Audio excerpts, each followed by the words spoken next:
Quando falamos sobre escravidão no continente africano, sempre nos referimos aos europeus. Mas e os árabes? Eles também colonizaram o continente africano. Sabia sobre isso? Não? Vem comigo que eu te conto essa história. Foi dada muita atenção ao tráfico transatlântico dos escravizados para as Américas, mas surpreendentemente foi dada pouca atenção ao comércio islâmico dos escravizados através do Saara, Mar Vermelho e também Oceano Índico.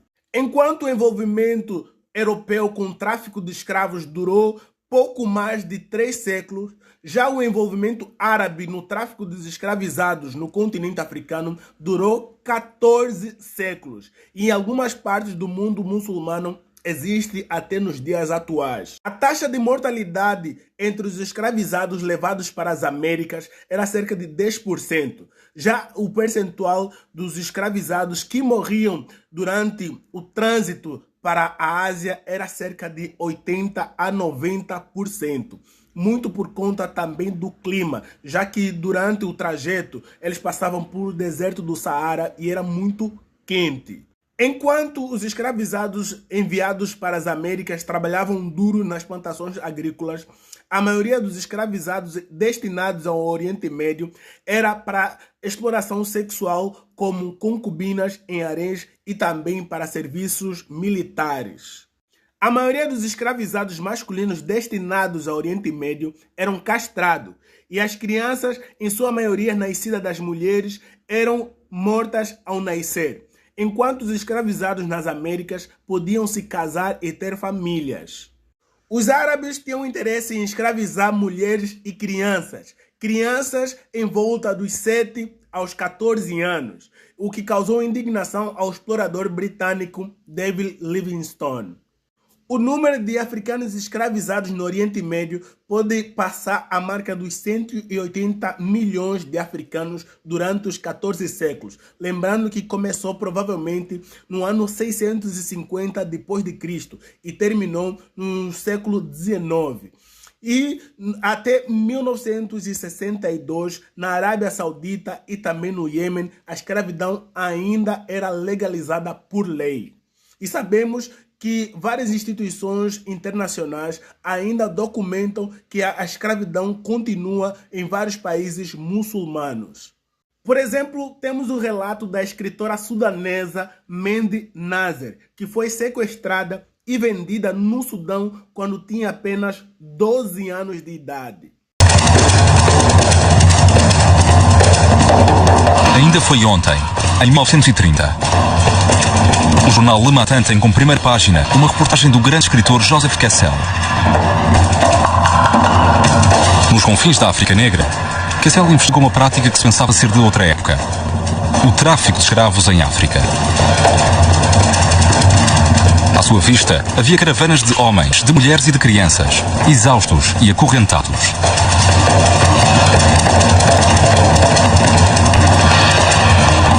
Kessel escreve: de geração em geração, os antepassados destes miseráveis foram pilhados, raptados, vendidos, serviram de reserva de gado humano.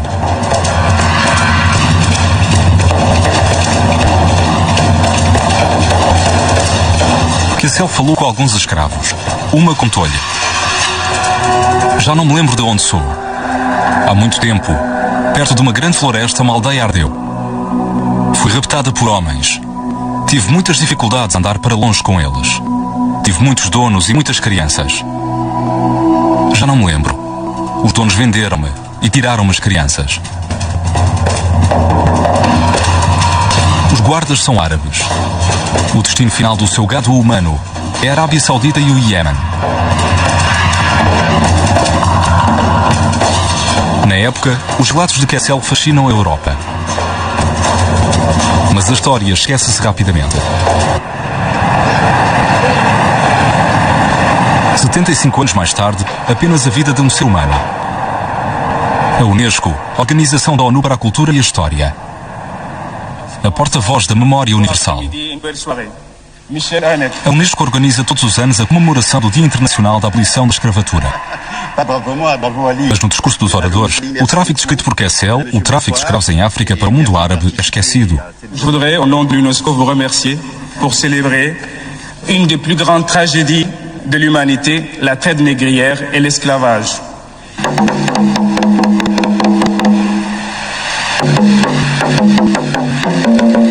La traite négrière a été brutale et déshumanisante, mais elle a forgé l'histoire des 4 continents. O local de lembrança deste tráfico transatlântico com destino às Américas é a ilha de Goreia, ao largo do Senegal. O testemunho do horror é visitado por inúmeros turistas. Des cellules comme celle que vous faisez en face, réservées aux hommes, faisant chacune 2,60 m sur 2,60 m, on en mettait 15 à 20. Ils étaient assis le dos contre le mur, des chaînes les maintenant au cou et au bras. Au milieu de la chaîne, vous aviez une grosse boule que l'esclave était obligé de porter entre les 2 mains de jambes. Rendez-vous compte, pendant 3 siècles et demi, et sans répit, traqués, chassés, arrachés à leur sol natal comme les racines des temps, sous la torture et l'humiliation. Neste mapa, igual aos utilizados nas escolas, podemos ver que desde a costa atlântica, durante 3 séculos e meio, 12 milhões de negros foram desterrados para as Américas. Desterrados pelos europeus.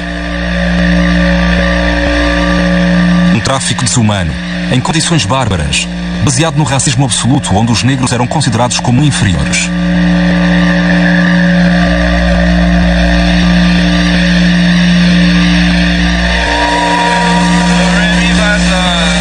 La plupart des civilisations ont eu recours à l'esclavage, mais rien n'est comparable à l'industrie de l'esclavage transatlantique. Nada se compara ao tráfico de escravos transatlântico, é verdade. Mas será uma razão para deixar no silêncio um outro tráfico de escravos não menos terrível? Desde o Senegal e desde toda a África, milhões de pessoas foram desterradas não para as Américas, mas para o mundo árabe-muçulmano. Segundo os últimos estudos, foram entre 15 e 17 milhões. Este tráfico durou cerca de 1400 anos, do século VII ao século XX.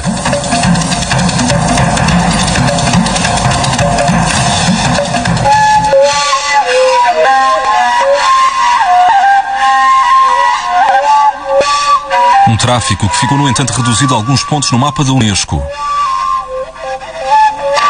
Isto apesar de historiadores notáveis estudarem a questão. Il faut sortir de l'ombre aussi ces esclaves qui ont été victimes d'une autre forme de traite et d'autres formes d'esclavage et quelque part leur rendre aussi justice à travers ces études. Salah Terabelsi é um dos melhores especialistas no que diz respeito ao tráfico de escravos da África por parte de muçulmanos. Também ele é confrontado regularmente com o efeito da ignorância. J'ai assisté récemment à un colloque au Maroc et un assistant donc au colloque qui a pris la parole pour dire écoutez, je ne comprends pas qu'on puisse en effet associer donc comparer l'esclavage en terre d'islam avec les autres formes d'esclavage puisque chez nous donc les esclaves ont été toujours bien traités.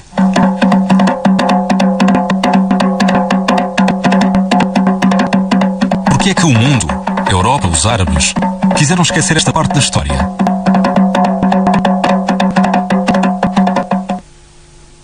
A escravatura foi praticada desde sempre por todos os povos, os egípcios, os romanos ou os gregos.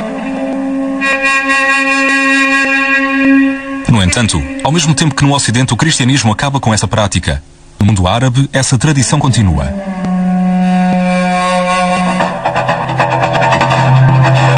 No século VII, tudo acontece com rapidez com a chegada do Islão e as conquistas das tropas muçulmanas, que passam a controlar rapidamente vastos territórios.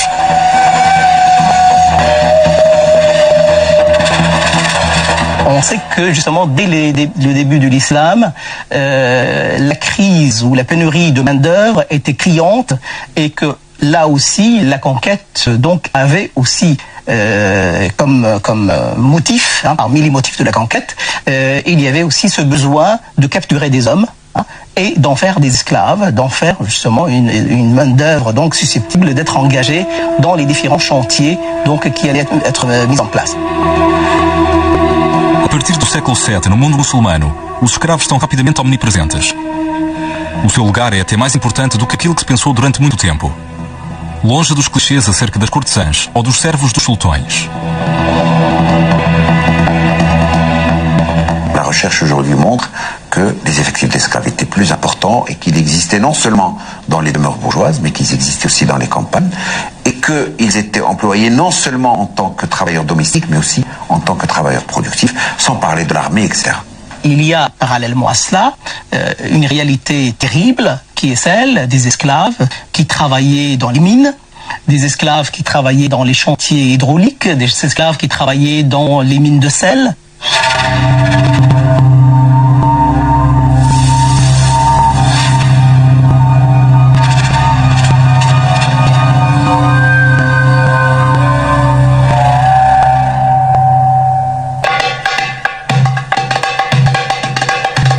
Com o desenvolvimento do Império Árabe Muçulmano, o tráfico de escravos organiza-se. Tal como o tráfico de escravos transatlântico, é um negócio para profissionais.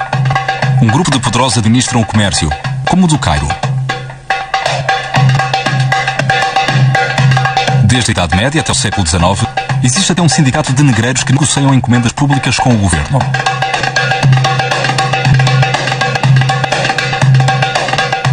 No mundo muçulmano, onde toda a vida é dirigida pela religião, a escravatura não é exceção. O Corão recomenda não ser demasiado severo com os escravos, mas autoriza essa prática. L'esclavage n'est pas justifié du fait de la religion, mais la religion légifère sur l'esclavage. L'essentiel, c'est que c'est une société inégalitaire dans les faits, et cette inégalité est reprise dans les textes et légitimée par les textes, puisque le Coran parle en plusieurs termes des esclaves sans jamais remettre en question leur statut. Et le contraire eût été étonnant parce qu'à l'époque, il était, dans le paradigme de l'époque, il est impossible de penser ces sociétés sans esclavage. Regra geral, o Islão só autoriza a escravizar aqueles que não forem muçulmanos. É desta forma que, ao longo dos séculos, centenas de milhares de europeus, provavelmente 1 milhão, são capturados. Mas o Ocidente defende-se. Como os escravos brancos começam a escassear, os muçulmanos viram-se cada vez mais para a África.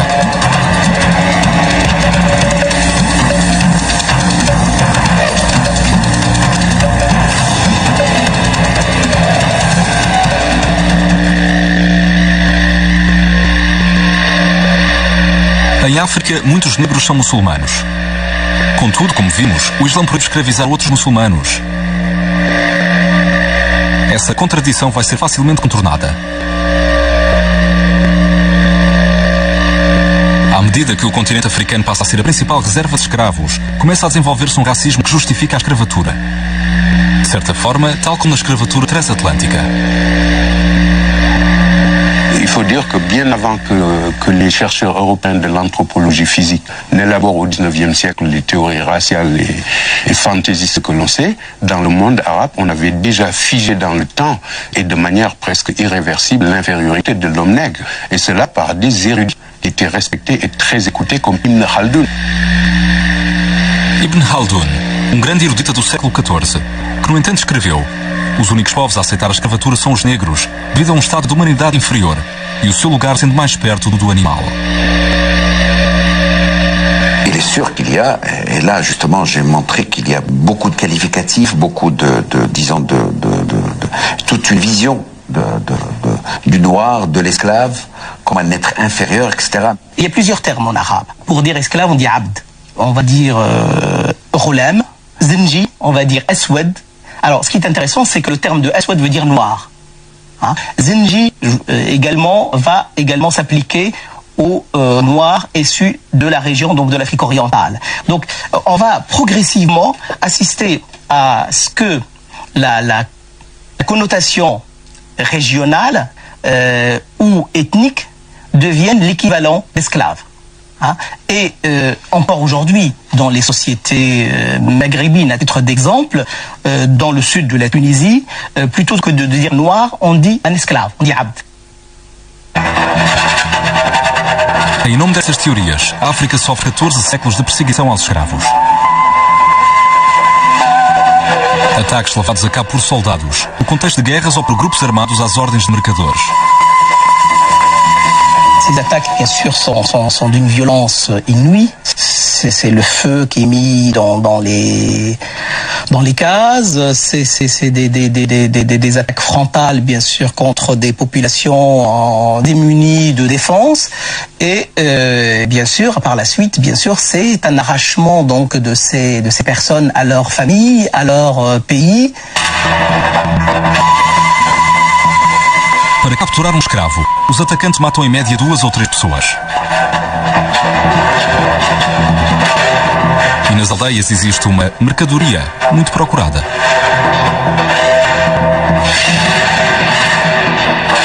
En tant que marchandise, bien sûr, l'enfant donc est plus à même d'être réadapté, d'être acculturé, d'être maîtrisé. Hein? Alors qu'un adulte doit pas... Se o caminho do Atlântico deixou marcas na história, o Saara apagou dos escravos. 7 milhões de pessoas teriam passado por lá, sob o controle de negreiros chamados Galabs, pastores. Não se distingue os escravos do gado. A travessia do deserto até ao Maghreb ou à bacia do Nilo demora de 1 a 3 meses, em condições terríveis. Certaines études ont semblé montrer que c'est d'abord ce premier voyage à l'intérieur du continent qui est qui fait le plus de victimes. Seuls ceux qui étaient en très bonne santé donc pouvaient arriver donc au terme de la caravane. A falta de água, a doença ou o cansaço levam 20 a 30% dos presos à morte. Uma mortalidade que se aproxima da do tráfico transatlântico. Os escravos são também transportados por barco até à Península Arábica ou para o Cairo. Até ao século XX, 8 milhões de pessoas teriam sido desterradas pelo Mar Vermelho.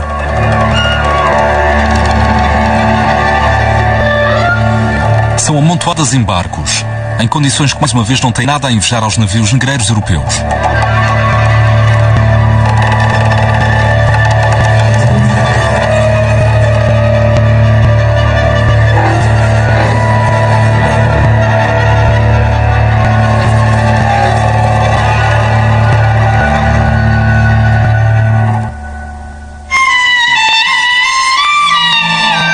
Os sobreviventes chegam aos mercados de escravos do Cairo, de Bagdá, de Istambul, de Meca e de Tombouctou.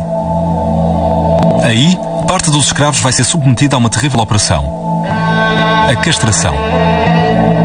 Ce qui est triste à dire, c'est que les ateliers de castration, c'est que la nature de l'opération elle-même est une opération qui, malheureusement, donc, laisse très peu de chance pour l'enfant châtré. Donc, l'espoir de survie de l'enfant sont quand même assez minimes. Les opérations de castration faisaient périr entre 70 et 80%. Ça vous donne une idée du massacre. Ce qui explique le prix très élevé également de l'eunuque sur les marchés.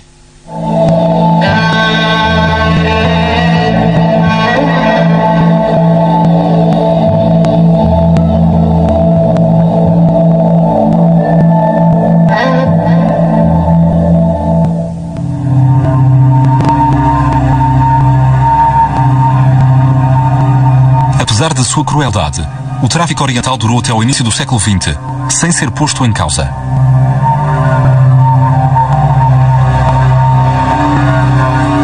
Passamos agora dos desenhos às fotografias. Em 1880, viajantes ingleses descobrem e fotografam barcos carregados de escravos.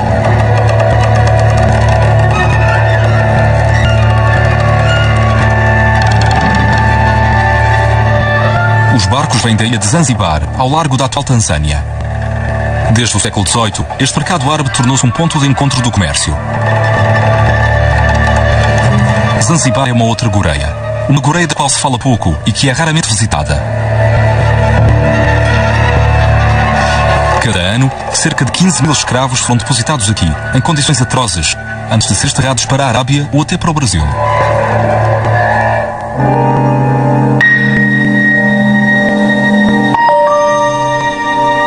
Estas fotografias, tiradas no final do século XIX, dão a ideia de uma prática ancestral.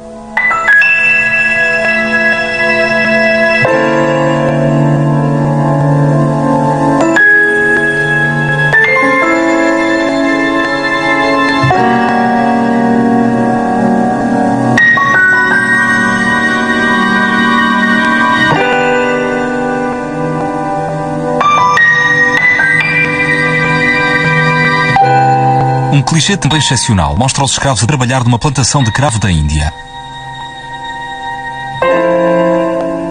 Em 1830, 100 mil escravos trabalham nas plantações de Zanzibar. São submetidos aos mesmos trabalhos que nas Américas. A sua mortalidade é valente porque os maus tratos por parte dos donos são evidentes. Une petite catégorie, une petite classe de planteurs domine une énorme masse servile. Et l'essentiel de la production est assuré par des esclaves. Donc on passe de ce que l'on appelle des sociétés à esclaves, c'est-à-dire où les esclaves sont l'un des groupes sociaux, mais pas du tout le groupe social dominant, à des sociétés esclavagistes, c'est-à-dire dans le cadre desquelles l'essentiel de la production repose sur la main-d'œuvre servile. O Palácio do Sultão demonstra o aumento das fortunas devido ao comércio de seres humanos.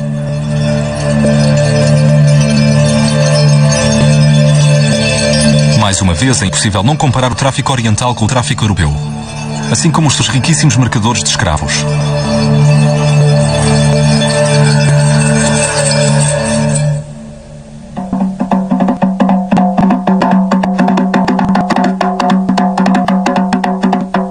O tráfico de escravos tem outro aspecto que é muitas vezes ocultado.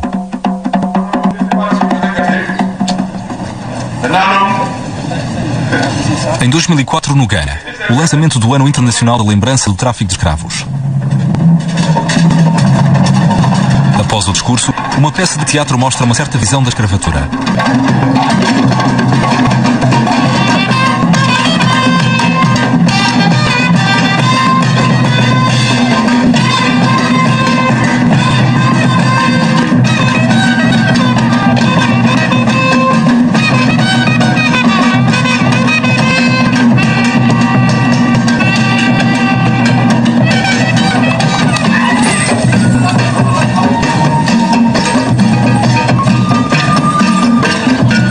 História a preto e branco. Uma história que mostra em silêncio que os culpados do tráfico de escravos não foram só europeus ou árabes. Os culpados eram também africanos. É então uma história cinzenta, complexa, demasiado complexa para alguns.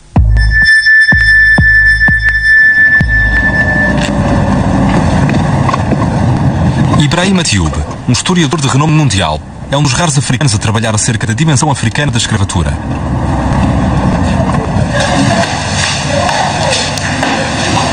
É um dos raros historiadores a apontar a responsabilidade dos africanos nos dois tráficos de escravos, o oriental e o atlântico.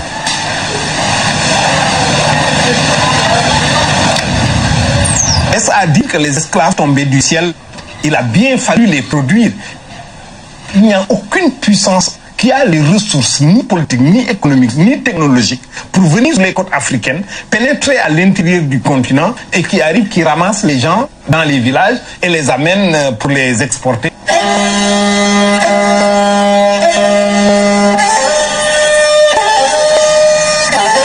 C'est parce que des groupes sociaux africains, des élites africaines ont très bien compris l'avantage qu'ils pouvaient tirer de ce facteur externe qui arrive sur les côtes africaines et servir de relais pour la capture des esclaves, organiser une économie assez efficace qui ne pose aucun problème moral à personne à cette époque. C'est à nous aujourd'hui que ça pose des problèmes moraux. Évidemment, les Africains n'ont pas attendu que les Européens leur expliquent ce que c'est que l'esclavage pour l'inventer tout seul, c'est évident. Bon, après, il y a toute cette question, est-ce que les victimes peuvent être coupables en même temps? On préfère une situation simple où il y a les bons et les méchants. Or, dans la réalité, il y a des bons, il y a beaucoup de méchants et la plupart des situations sont grises.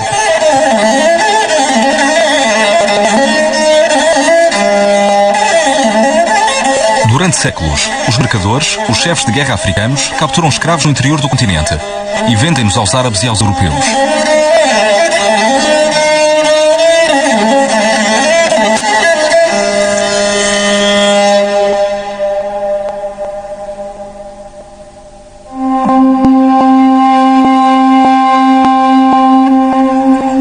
existência desses intermediários testemunha outra realidade, ainda mais tabu, escondida por essa história a preto e branco.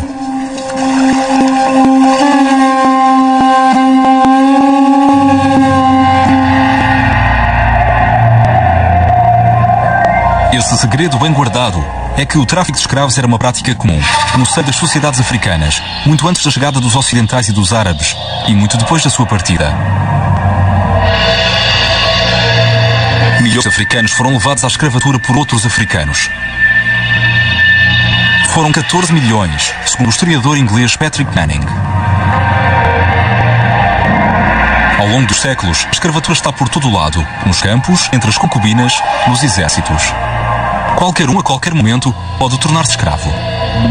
L'esclave, c'est l'autre, c'est l'étranger. Donc d'asservir les étrangers, ça peut se justifier de beaucoup de façons. C'est parce que ce sont des sauvages. Beaucoup de peuples considèrent leurs voisins comme sauvages. C'est même peut-être la définition de sauvage, c'est celui qui est à côté. Hein. On voit ça pour la Grèce aussi.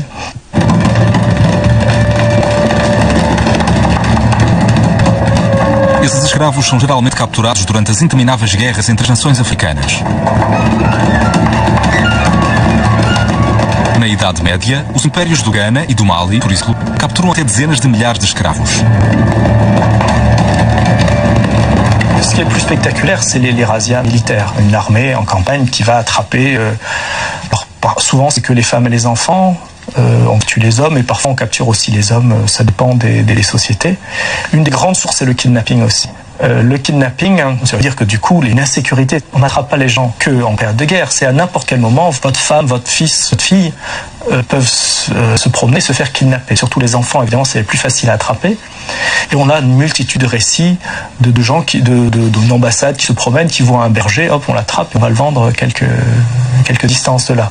C'est tout ce problème de transformer les gens en marchandises. C'est que du coup, on voit un enfant, on lui dit oh il est mignon, il garde des chèvres, on se dit oh ça pourrait me rapporter beaucoup. C'est pour ça que ça pervertit autant c'est une des raisons qui fait que l'esclavage sape totalement les sociétés. On commence à compter la valeur des gens au lieu des relations de l'humanité.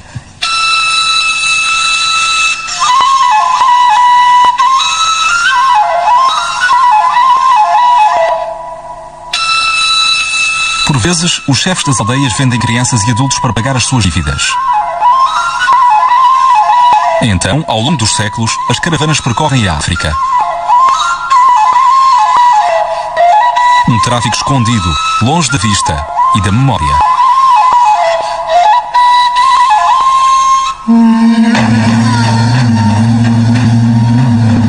O século XV é um ponto de viragem com a chegada dos ocidentais. A procura aumenta drasticamente e o número de escravos também. A escravatura interna na África é amplificada por causa dos pedidos europeus. La traite atlantique des esclaves a développé une violence sans précédent dans les sociétés africaines à partir du XVe siècle. Os reinos prosperam somente à volta da escravatura, combatendo perpetuamente para conseguir gado humano. No século XIX, a escravatura dentro da África atinge o seu auge. A máquina fica desenfreada. Alguns reinos têm quase tantos escravos como homens livres.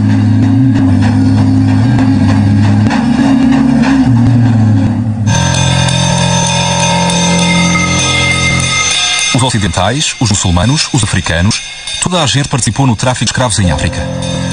E durante muito tempo, ninguém pensou em pôr em causa essa lei do mais forte.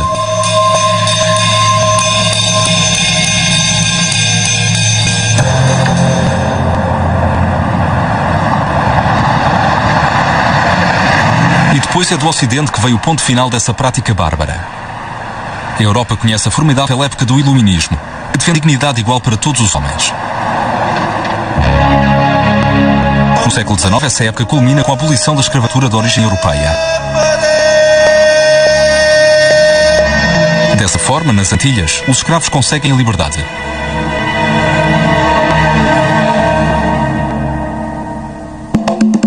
A opinião pública ocidental toma consciência do horror de uma prática que ela tinha aceite e descobre o horror do tráfico de escravos oriental, o africano. É a época em que os jornais publicam descrições edificantes. É a época em que se assinam petições.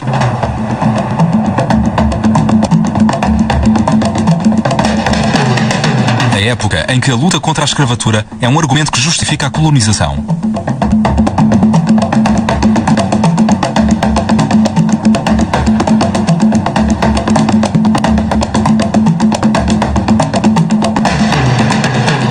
Então, em Zanzibar, os ingleses impedem os barcos de escravos de continuar e instalam-se.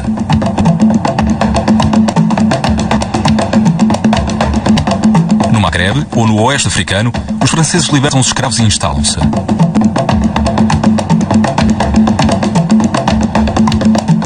Apesar da sua vontade, a África e o mundo árabe aceitam a abolição, o que não é sem consequências. Tout simplement parce que la modernisation même et des structures économiques et des structures sociales est d'origine exogène. L'Occident est en train de dominer le monde et c'est comme ça que l'esclavage a été aboli. Il n'a pas été aboli dans un souci de construction de société moderne. C'est pas du tout ça. Et dans des pays, par exemple, que je connais mieux, par exemple, si on prend le Maroc, l'esclavage a disparu presque sans qu'on s'en rende compte. Et je pense que c'est ça vraiment l'élément essentiel. Mais il a disparu sans que le problème soit réellement posé. C'est dommage parce que je pense que c'est quelque chose qui aurait mérité d'être posé comme problème, qui aurait mérité d'être négocié comme un vrai passage vers la modernité.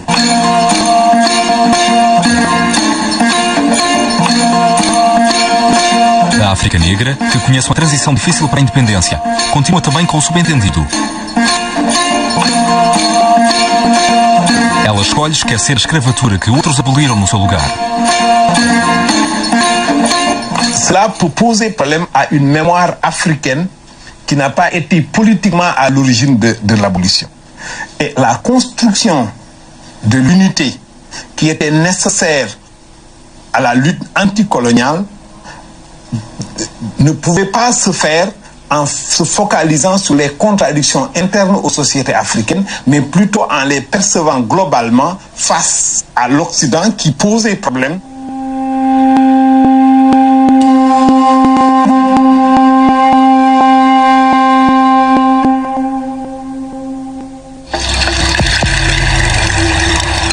Atualmente, a época da descolonização está acabada. Chega a hora de reconhecer a culpabilidade ou até arrependimento. O Ocidente reconheceu a sua culpabilidade. Começou os trabalhos de memória que levou à celebração da Unesco ou a esta visita de Bill Clinton à Goreia.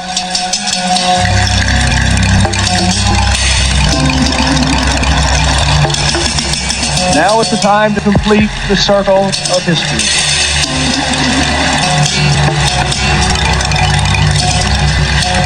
Os navios negreiros europeus são, com justa causa, envergonhados publicamente.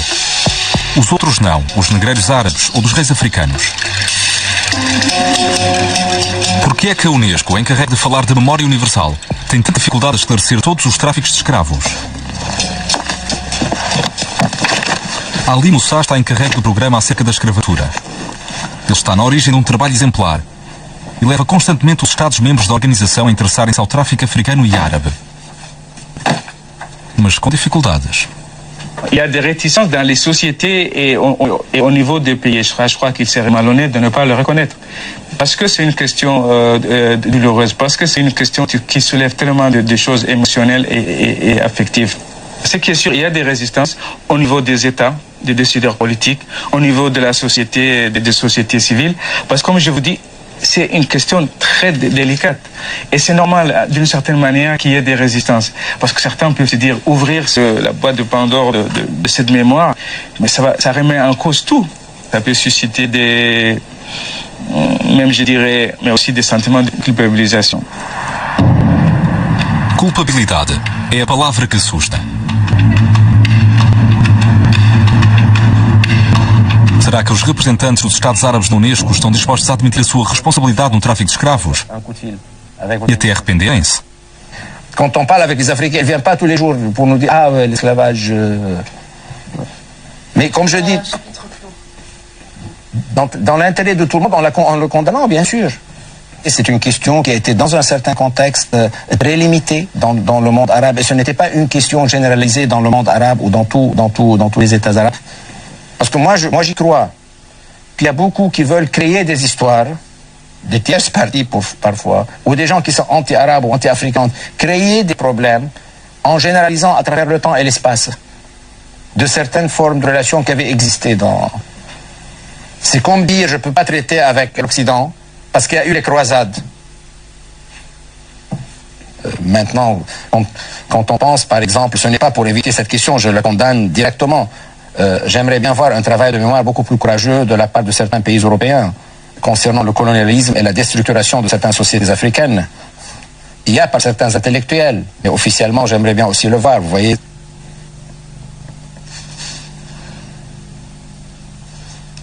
Para as autoridades árabes, está fora de questão comparar verdadeiramente a responsabilidade do tráfico de escravos. Preferem pôr em causa a colonização europeia.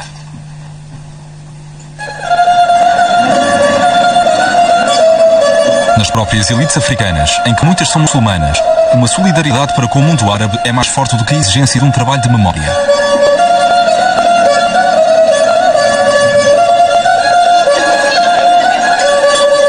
On a l'impression que le grand mal pouvait venir de l'Occident, mais ne pouvait pas venir des voisins musulmans du Nord. Aujourd'hui, les pays d'Afrique du Nord et beaucoup d'autres, du moins et du Proche-Orient, sont devenus très amis avec les pays africains. Alors tout ce beau monde s'arrange sur le dos de l'Occident, mais on a décidé de ne pas rouvrir cette page douloureuse.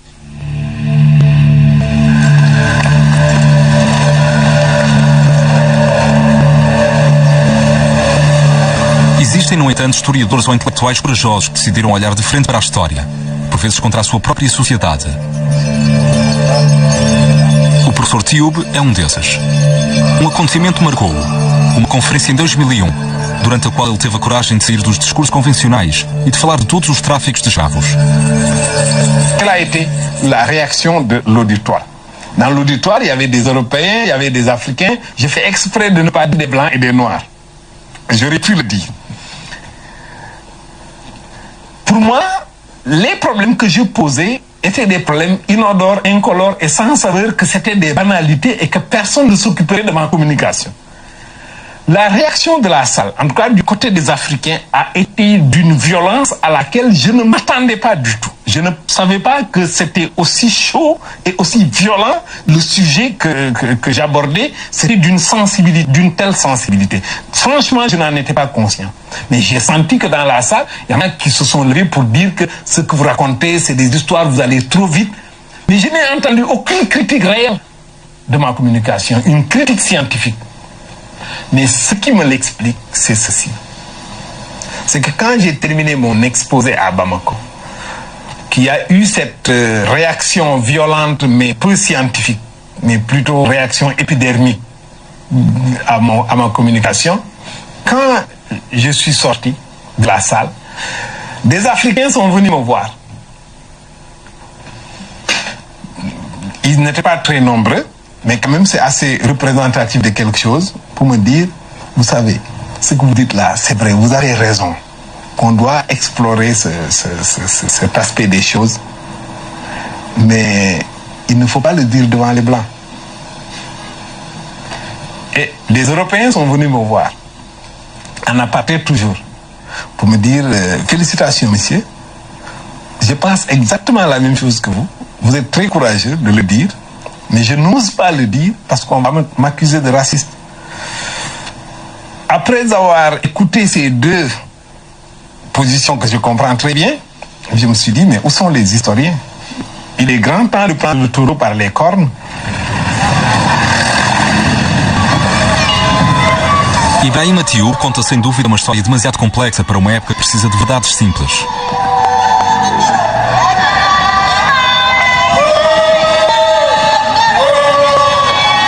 Uma época na qual o medo deixa as pessoas cegas. O medo, assim como uma consequência de uma história atormentada, cujas feridas ainda não sararam.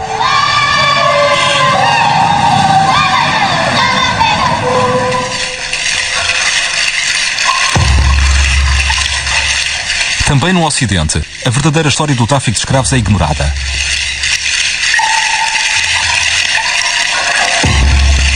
Nessa ignorância, nessa indiferença, será o medo de magoar os antigos colonizados? Ou o contrário? O efeito de um complexo de superioridade do homem branco, que seria o único responsável desses atos, seria o único a poder arrepender-se. Seria então a forma máxima de desprezo para com os povos que julgávamos incapazes de ter cometido crimes.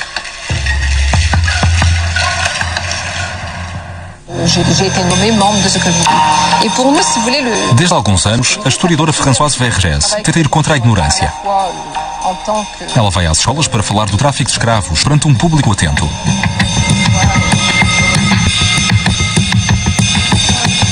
Il y a par exemple de forts esclavages aussi dans toute l'Afrique, à l'intérieur de l'Afrique, des esclavages. Ces déplacements massifs commencent à être étudiés. Et je pense que, si vous voulez, toutes ces études, ces recherches doivent être encouragées parce qu'elles nous montrent justement l'ampleur de ce système. São muitas vezes os professores que lhe pedem ajuda. Tão grande é a sua dificuldade em falar sobre esse tema. Les enseignants, je pense, ont besoin d'être formés un peu plus parce que parfois ils ne savent pas comment aborder cette question. Ils ont peur des sensibilités, comme on dit. Et ça, je pense qu'il y a une formation à la pédagogie d'enseigner le crime. C'est pas facile d'enseigner le crime. Je veux dire, de parler de ça dans une classe. En fait, la manière dont on pose les questions sur le passé, elles partent du présent. Et aujourd'hui, il y a une rivalité entre qui finalement détient l'universalité, qui peut parler pour tout le monde. Quem pode falar? Talvez alguém como Ibrahim Tioub. Tioub tem uma solução para retirar todas as armadilhas da memória. Bastaria parar de se enganar acerca da identidade dos culpados. On oublie l'identité de l'esclavagiste, du maître d'esclave. Parce que très souvent, on le perçoit selon la couleur de sa peau, on le perçoit selon sa religion, on le perçoit selon son groupe ethnique.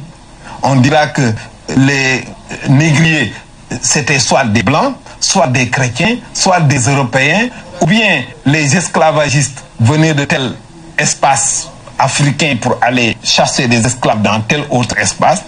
On leur donne en vérité de fausses identités. Ce qui fait leur identité fondamentale, c'est d'être des maîtres d'esclaves. Et si on travaille d'abord sur l'identité d'un entrepreneur qui a pour fonction de chasser des esclaves à des fins d'usage économique, social, culturel ou de construction d'un pouvoir, on a beaucoup plus de sérénité pour approcher cette question.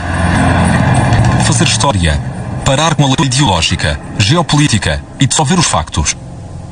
Assim é a lição do professor Tioub.